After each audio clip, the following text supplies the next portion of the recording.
Hey, salut les amis, c'est Alex et aujourd'hui on se retrouve pour une toute nouvelle vidéo. On va parler d'une question importante dans le cyclisme, c'est tout simplement pourquoi les cyclistes se rasent-ils les jambes. Pour ceux qui me connaissent déjà, vous aurez pu remarquer qu'on est dans un décor un petit peu plus particulier. Avec le confinement, je suis rentré chez mes parents et donc j'ai récupéré ma chambre qui me sert pour le moment de studio vidéo. Et voilà, je trouve que c'est sympa, j'ai laissé un petit peu des souvenirs à gauche à droite, quelques dossards. Ici on a Nounours qui a sa casquette Skoda, on a la casquette du triathlon de l'Alpe d'Huez. Fini en un peu plus de 9 heures. Enfin bref, voilà, beaucoup de souvenirs, mais ça fera l'office d'une autre vidéo. Pour ceux qui ne me connaissent pas, je suis donc un cycliste belge qui court dans une équipe française en National 3 et tout simplement un grand passionné de cyclisme. Je fais des études en sciences humaines, histoire, géographie et sciences sociales et aujourd'hui on va lier les sciences sociales et le cyclisme. À la fin de cette vidéo, si le sujet t'a plu, n'hésite pas à t'abonner et à mettre un pouce bleu, c'est hyper important pour me soutenir. N'hésite pas non plus à partager cette vidéo, ça me ferait vraiment très plaisir. Si tu as des questions, tu peux venir me les poser soit dans l'espace commentaire ici, soit sur mon nouveau blog où il y a exactement le même sujet que je traite ici. Donc c'est pourquoi les cyclistes se rasent les jambes, mais en version écrite. Tu peux me poser aussi des questions en commentaire sur ce blog. Le lien est également dans la description. Cette vidéo va être séparée en deux parties. Les explications traitées sans les sciences sociales et les explications traitées avec les sciences sociales. On va parler de la socialisation, de la normalisation et de la déviance. On va commencer par les explications en dehors des sciences sociales, c'est des explications un petit peu plus pratiques. Donc les cyclistes se rasent les jambes en fait pour des raisons pratiques et on va les découvrir maintenant.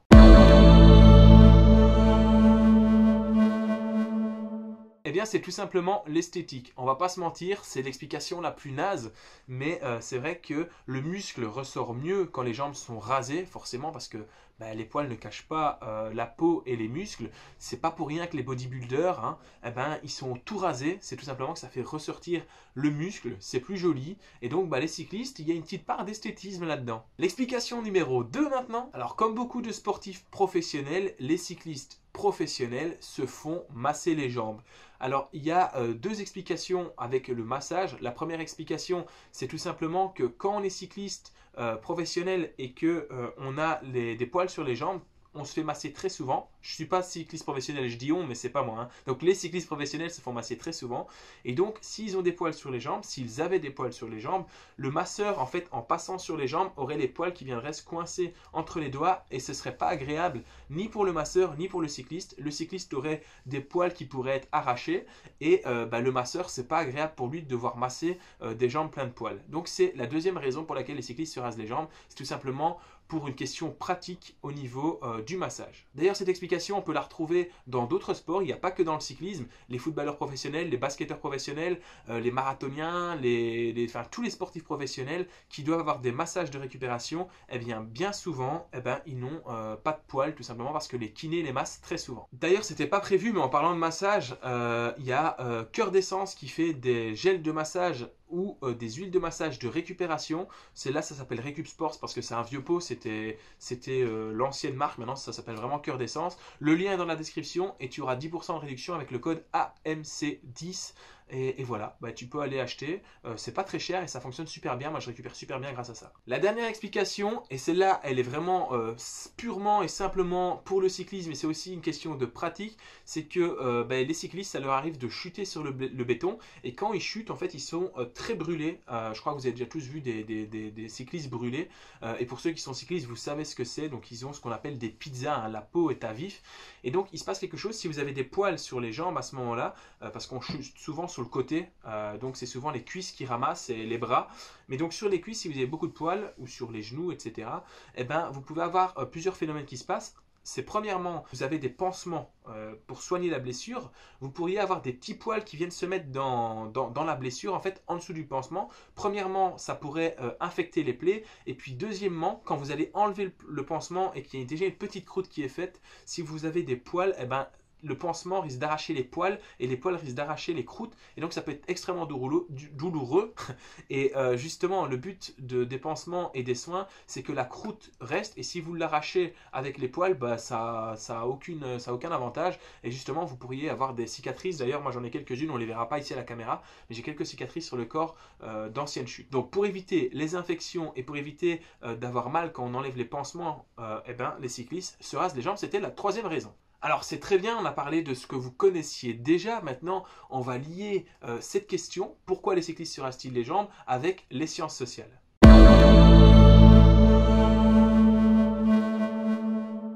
Alors, j'ai choisi 3 concepts pour vous montrer un petit peu les sciences sociales à travers cette question. J'aurais pu en choisir d'autres, j'ai choisi ces 3-là parce que c'était ceux qui me paraissaient les plus simples et les plus intéressants. Mais je voulais préciser que j'aurais pu choisir d'autres concepts. Évidemment, si tu penses à d'autres concepts, tu peux m'en parler dans l'espace commentaire et on peut échanger librement ensemble. Alors, je ne sais pas si vous connaissez bien les sciences sociales, et en tout cas les concepts qui y sont rattachés, mais pour que tout le monde parle sur un même pied d'égalité, on va définir quels sont les 3 concepts dont nous allons parler aujourd'hui. Et ces 3 concepts, c'est la socialisation, la normalisation et j'ai oublié le 3e concept,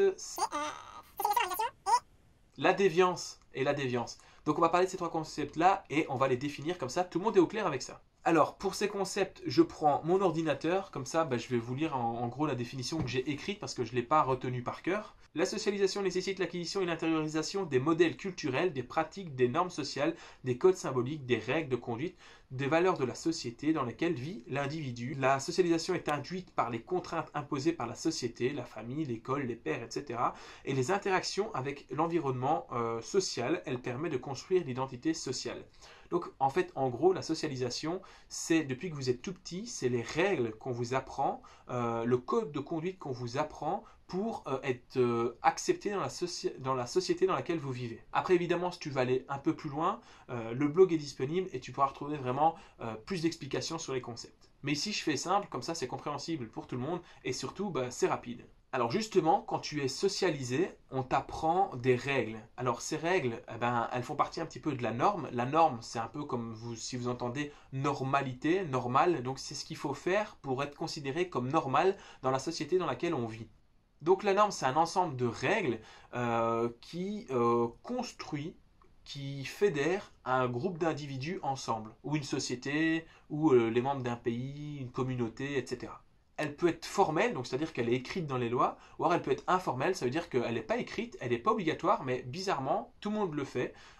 C'est vers ça, vous vous en doutez, qu'on va aller pour parler du rasage des jambes des cyclistes. Donc souvent, la norme, elle est imprégnée dans l'inconscient collectif, et justement, si elle est imprégnée dans l'inconscient collectif, c'est à cause ou grâce, ça dépend de quelle posturie on parle, mais grâce à ou à cause de la socialisation justement. Les normes, elles prennent naissance dans les traditions, dans la morale, dans les communautés, dans les rituels, dans les religions. Donc en fait, le cyclisme, comme tout autre monde, comme toute autre communauté, a des rites, a des habitudes, mais on y reviendra juste après. La norme, elle est importante parce qu'elle permet de contribuer à une bonne entente sociale à l'intérieur du groupe. Et alors le non-respect de la norme fait que vous pourriez être considéré comme déviant parce que vous ne respectez pas justement ces règles qui sont émises. Et donc, c'est là qu'on va parler de la déviance. Alors, il faut savoir que les normes, elles changent fortement que vous soyez dans un endroit ou dans un autre endroit. Par exemple, je ne sais pas, quel exemple pourrait vous parler? Imaginons 2 groupes de cyclistes dans 2 pays différents qui ne se connaissent pas. Dans un des pays, dans un des groupes, la norme c'est de se raser les jambes. Et dans l'autre pays, d'un autre groupe de cyclistes, la norme c'est justement de ne pas se raser les jambes quand on est cycliste. Ces 2 groupes-là, du coup, ont 2 normes différentes, ont 2 modes de fonctionnement différents. Et du coup, si on fait un échange, si on met un du groupe A dans le groupe B ou vice-versa, ils vont se dire c'est des malades ceux-là, ils sont complètement déviants. Alors je vous ai déjà parlé un petit peu de déviance, c'est notre 3e concept à comprendre pour cette vidéo. L'adjectif de déviant, il qualifie toute chose qui sort de la norme. Donc imaginez, vous avez une route toute droite, comme ça. On va imaginer le mec qui est sur son VTT, sur son petit sentier. Il est dans la norme. Il sort du sentier pour aller faire du freeride à gauche à droite. Il est déviant, il n'est pas dans la norme. En gros, ça c'est l'image classique. Mais autrement, dans la vie de tous les jours, évidemment, il y a plein de gens qui sont considérés comme déviants, comme par exemple des gens qui ne respecteraient pas les lois, etc. Donc la déviance, elle fait objet de réprobation sociale, voire d'une stigmatisation. Évidemment, vu que la norme peut changer à travers les époques et à travers le temps, la situation géographique, il en est pareil pour la déviance. Si la norme change, le statut des déviants va changer aussi. Imaginons les personnes tatouées. Avant, faire des tatouages, c'était être considéré comme déviant. Maintenant, on est plus tard dans l'époque. Les mentalités ont changé. Et puis maintenant, faire un tatouage, c'est plus spécialement être considéré comme un déviant. Alors, il y a trois formes de déviance. Il y a la délinquance. Ça, c'est des déviances qui en fait sont basées sur les lois. Vous ne respectez pas la loi, vous êtes délinquant, c'est une sorte de déviance. Il y a la marginalité. Si la norme est totalement sociale, donc sans règles écrites, n'entraîne pas de sanctions juridiques, et bien là, elle va faire l'objet de réprobation pouvant aller jusque la stigmatisation. Donc en gros, on pourrait déjà en parler pour le cyclisme. Imaginons que vous ne vous rasez pas les jambes et on vous dit «Ah, tu te rases pas les jambes, tu n'as pas le droit de venir dans notre groupe, tu n'es pas comme les autres» et on t'écarte. Voilà, ça ce serait le type marginalité. Donc en gros, on te met à la marge du groupe. Et puis la troisième sorte de déviance, c'est la variance. Alors, il s'agit d'un simple écart en fait aux habitudes ou aux comportements et c'est pas socialement répressible. Donc ça pourrait être qualifié d'excentrique ou d'original. Imaginons, vous êtes dans un groupe de cyclistes et il y a un gars qui a des poils sur les jambes. Je caricature, hein. Et là vous allez dire ouais bon bah il est comme ça, on le connaît bien, hein, il est comme ça, il est un petit peu excentrique, vous voyez. Alors j'espère que j'ai été clair avec ces termes, avec ces concepts.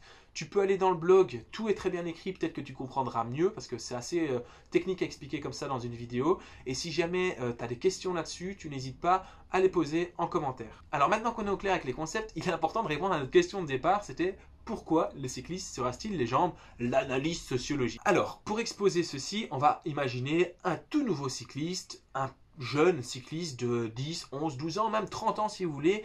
Il est tout nouveau cycliste. Vu que le cycliste est un homme avec un grand H et que l'homme avec un grand H est un animal et comme beaucoup d'animaux, il a besoin d'un cadre social, l'homme va aller à la recherche de ce cadre social et des règles qui créent ce cadre social. C'est-à-dire que lors de sa période de socialisation, il va apprendre à se conformer et à respecter la norme, c'est-à-dire les différentes règles de sa communauté.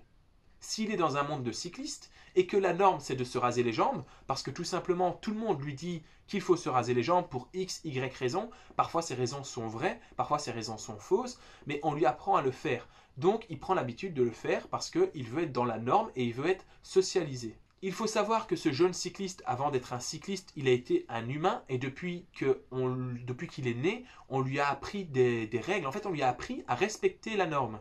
Donc on lui a dit, il faut que tu te comportes comme il faut à table, tu me demandes avant de sortir de table, tu dois faire ci, tu dois te brosser les dents tous les jours. On lui a appris des règles. Et donc il a tout simplement compris qu'il fallait respecter les règles. Donc quand il entre dans le groupe de cyclistes et qu'il voit tout le monde avec les jambes rasées et que quand il n'a pas ses jambes rasées, on lui dit oh, il faut que tu te rases les jambes, patati patata, il va comprendre directement que pour se normaliser, il va falloir qu'il se rase les jambes. Alors dans le vélo, il existe d'autres règles informelles comme on mange des pâtes à se goinfrer de pâtes avant d'aller faire du vélo, on ne se rase pas justement les jambes la veille d'une course, on ne fait pas de sexe avant une course, tout ça c'est des règles informelles qui ne sont pas spécialement prouvées, mais qui voyagent comme ça dans les pelotons et les gens y croient. Après qu'elles soient vraies, qu'elles soient fausses, on ne va pas en débattre ici. Alors après, il y a deux solutions qui s'offrent à notre nouveau cycliste quand il est à ce moment-là.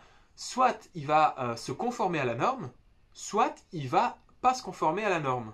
Alors premier cas, il se conforme, il respecte les règles du groupe et il se rase les jambes. Et maintenant qu'il a les jambes rasées, il est considéré comme un vrai cycliste, vu que tout le monde dans son groupe définit le cycliste par quelqu'un qui est sur un vélo avec les jambes rasées et un beau maillot. Eh ben lui il se dit je suis quelqu'un sur un beau vélo avec les jambes rasées.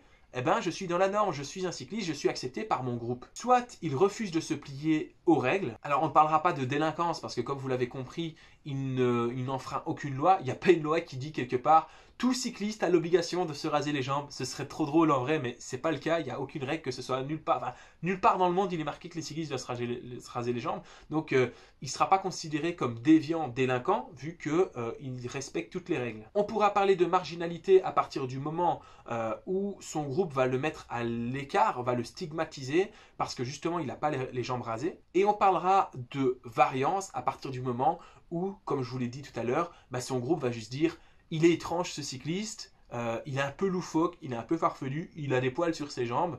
Les gens, quand ils vont le voir de prime abord, faites pas semblant de rien, je sais que vous le faites. Quand vous allez le voir de prime abord, vous allez vous dire c'est bizarre, il a des poils sur ses jambes. Ça doit être un cyclo, tout le monde se dit ça.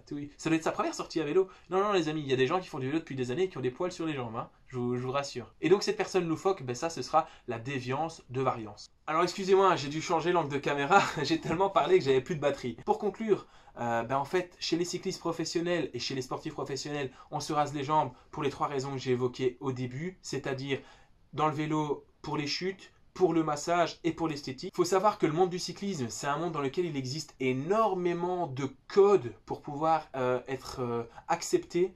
Ces différents codes, ils sont pas écrits, mais au final, quand on commence à aller dans les pelotons, quand on commence à aller aux entraînements, on entend ces règles et on finit par les assimiler et les respecter. C'est marrant, c'est totalement informel, mais on remarque pas ça spécialement, enfin on remarque ça dans tous les milieux, mais dans le monde du vélo, c'est vraiment très très marqué. Alors souvent ces choses informelles, elles naissent dans le peloton professionnel et elles sont très vite redirigées dans toutes les sphères du cyclisme, donc du professionnel jusqu'au cycliste amateur. Donc si le cycliste se rase les jambes, c'est tout simplement parce qu'il est un homme et que comme tous les hommes, il est un animal et comme tous les animaux, eh ben, il se sociabilise et donc cette sociabilisation pour le cycliste passe par le fait de se raser les jambes. Dans le cas où il ne respecterait pas ça, il serait donc qualifié de déviant par le reste du groupe, il serait marginalisé et donc en quelque sorte exclu. Et ben c'est pas ce qu'il recherche, parce que les hommes justement ils essayent de respecter les normes pour ne pas être exclus par les groupes qui les entourent, les groupes qu'il veut intégrer. Cette vidéo était un petit peu longue, mais j'espère avoir pu répondre à ta question. En tout cas, nous on se retrouve très bientôt pour une nouvelle vidéo. Abonne-toi, lâche un pouce bleu et nous on se dit à très bientôt. Salut salut!